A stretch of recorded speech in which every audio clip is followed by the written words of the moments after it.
नमस्कार दोस्तों, ऋग्वेद में आपका बहुत बहुत स्वागत है। आज हम लोग पढ़ने वाले हैं ऋग्वेद के प्रथम मंडल का सूक्त नंबर 91, देवता सोम। तो चलिए शुरू करते हैं। हे सोम, तुम हमारी बुद्धि द्वारा भली भांति ज्ञात हो। यानी हे सोम, यहाँ पे सोम यानी सोम देवता की बात की जा रही है।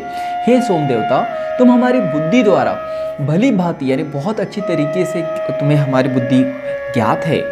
तुम हमें सरल मार्ग से ले चलो।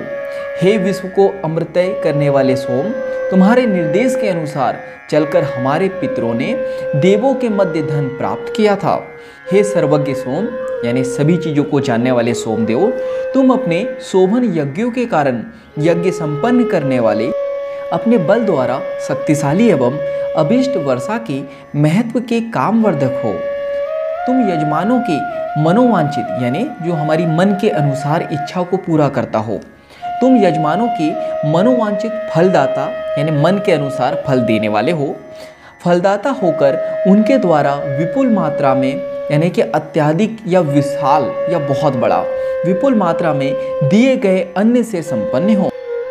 हे सोम, ब्राह्मणों के राजा वरुण से संबंधित यज्ञ तुम्हारे ही है, इसलिए तुम्हारा तेज विस्तृत एवं गंभीर है। विस्तृत यानी कि फैला हुआ, विस्तृत एवं गंभीर है। तुम वरुण के समान सबके सुधार करता यानी तुम वरुण देव के समान सबको सुधार करने वाले, तुम वरुण के समान सबके सुधार करता एवं अर्यमा के समान वृद्धि करने वाले हो।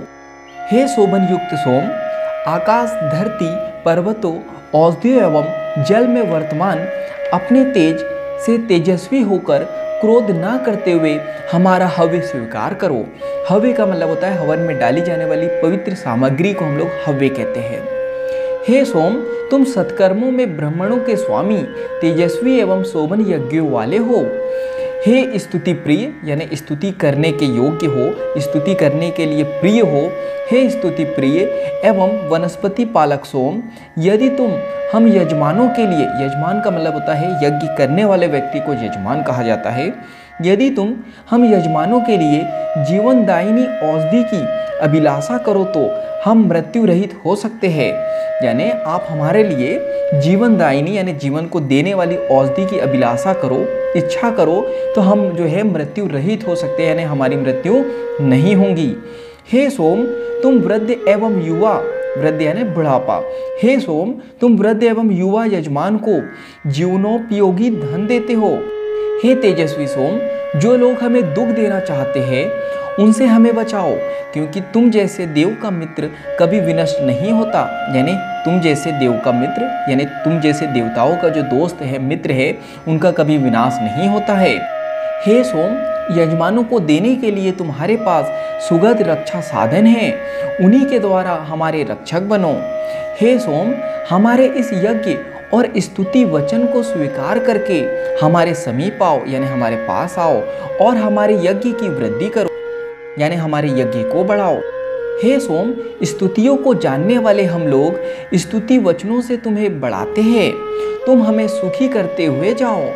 हे सोम, तुम हमारे धनवर्धक, रोगनाशक, संपत्ति दाता, संपत्ति बढ़ाने वाले एवं सुमित्र बनो।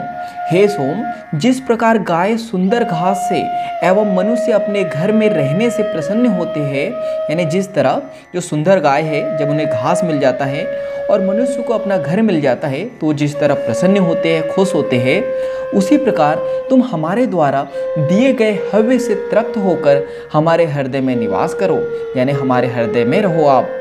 हे सर्वदर्शी, सर्वदर्शी यानी सभी चीज़ों को जानने वाले, हे सर्वदर्शी एवं सर्व कार्य समर्थ सोम यानी सभी काम को करने में जो समर्थ हो, सर्व कार्य समर्थ सोम, तुम्हारी मित्रता के कारण जो यजमान तुम्हारी स्तुति करता है यानी प्रार्थना करता है, तुम उस पर अनुग्रह करते हो यानी दया करते हो। हे सोम, हमें निंदा एवं पाप से बचाओ तथा शोभन सुख देकर हमारे हितकारी बनो यानी हमारा भला करो। हे सोम, तुम वृद्धि प्राप्त करो एवं तुम्हें चारों ओर अपनी शक्ति प्राप्त हो, तुम हमें अन्न देने वाले बनो। हे अतिशय यानी बहुत अत्यधिक, हे अतिशय मदयुक्त सोम, तुम समस्त लताओं के भागों से वृद्धि प्राप्त करो एवं शोभन अन्न से युक्त होकर हमारे मित्र बनो। हे शत्रुनाशक सोम, तुम में दूध अन्न एवं वीर्य सम्मिलित हो। तुम हमारी अमरता के लिए बढ़ते हुए स्वर्ग में उत्कृष्ट अन्न धारण करो, यानी अच्छे धन को धारण करो। हे सोम, यजमान हव्य के द्वारा, यजमान का मतलब होता है यज्ञ करने वाले व्यक्ति को यजमान कहा जाता है, और हवन में डाली जाने वाली पवित्र सामग्री को हम लोग हव्य कहते हैं। हे सोम, यजमान हव्य के द्वारा तुम्हारे जिन तेजों की पूजा करते हैं वे ही हमारे यज्ञ को चारों ओर प्राप्त हो। हे धन वर्धक, पाप से रक्षा करने वाले, शोभन वीरों से युक्त एवं पुत्रों के रक्षक सोम, तुम हमारे घरों में आओ।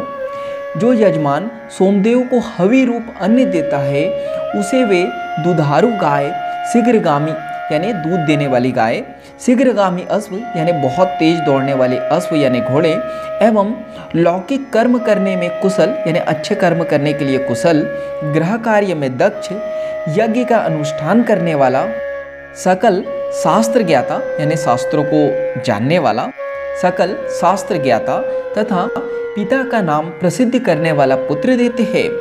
हे सोम, हम युद्ध में नित्य विजयी, नित्य का मतलब होता है हमेशा।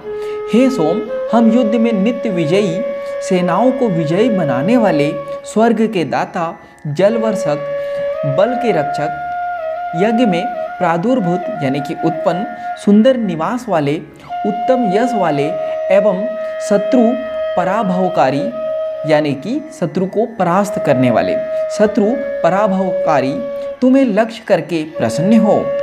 हे सोम, तुमने धरती पर वर्तमान समस्त औषधियाँ, वर्षा का जल एवं गाय बनाई हैं।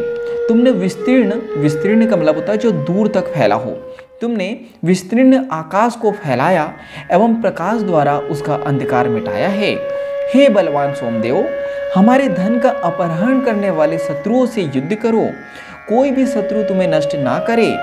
युद्धरत यानी जब तक कि युद्ध चलता रहे, युद्धरत दोनों पक्षों के बल के स्वामी तुम ही हो। युद्ध में हमारे उपद्रव का नाश करो। तो यहाँ पे सूक्त नंबर 91 समाप्त होता है। आज के लिए इतना ही। धन्यवाद।